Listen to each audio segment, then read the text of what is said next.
తెలంగాణలో కొత్తగా ఏర్పడిన కాంగ్రెస్ పార్టీ ప్రభుత్వానికి సారథ్యం వహిస్తున్న ముఖ్యమంత్రి రేవంత్ రెడ్డి ఏపీ రాజకీయాలపై హాట్ కామెంట్స్ చేశారు. ఓ ఛానల్కి ఇచ్చిన ఇంటర్వ్యూలో పాల్గొన్న ఆయన పలు కీలక వ్యాఖ్యలు చేశారు. పలు కీలక అంశాలను ప్రస్తావనకు తెచ్చారు. జగన్ పరిపాలన తీరు, వైఎస్ఆర్ కాంగ్రెస్ పార్టీ వైఖరి మీద మాట్లాడారు. రెండు తెలుగు రాష్ట్రాల మధ్య అనేక సమస్యలు ఉన్నాయని గుర్తు చేస్తూ తెలంగాణ సీఎంగా ప్రమాణ స్వీకారం చేసిన తర్వాత ఇప్పటి వరకు ఏపీ సీఎం జగన్ తనకు ఫోన్ చేయలేదని రేవంత్ రెడ్డి అన్నారు. సాధారణంగా ఓ రాష్ట్ర ముఖ్యమంత్రిగా బాధ్యతలు స్వీకరించిన తర్వాత పక్క రాష్ట్ర ముఖ్యమంత్రులు ఫోన్ చేసి అభినందిస్తుంటారని, ఇప్పటివరకు అలాంటి కాల్ రాలేదని చెప్పారు ఆయన. ఇటీవలే కాంగ్రెస్ పార్టీలో చేరిన షర్మిల గురించి మాట్లాడిన సీఎం రేవంత్ రెడ్డి షర్మిలకు తాను అండగా ఉంటానని తెలిపారు. ఆంధ్రప్రదేశ్ పీసీసీ అధ్యక్షురాలిగా షర్మిల అపాయింట్ అవుతుందని అన్నారు.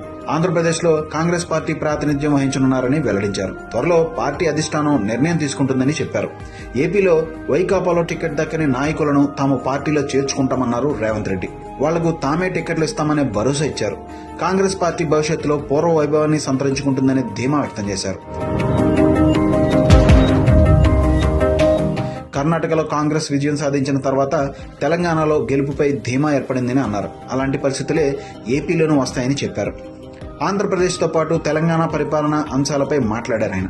తెలంగాణ రాష్ట్రంలో 100 రోజుల్లో 6 గ్యారంటీలు పక్కాగా అమలు చేస్తామని సీఎం రేవంత్ రెడ్డి తెలిపారు. ఉద్యోగులందరికీ ప్రతి నెల 1వ తారీఖునే జీతాలు చెల్లిస్తామని వెల్లడించిన ఆయన రైతు రుణమాఫీ కూడా త్వరలో చేస్తామని వెల్లడించారు. తెలంగాణలో 33 జిల్లాల పునర్వ్యవస్థీకరణ అంశంపై ఉన్నత స్థాయి కమిషన్ ఏర్పాటు చేస్తామని రేవంత్ రెడ్డి వెల్లడించారు. రాహుల్ గాంధీ సూచన మేరకే మాజీ సీఎం కేసీఆర్ ను ఆసుపత్రికి వెళ్లి పరామర్శించినట్లు సీఎం రేవంత్ రెడ్డి తెలిపారు.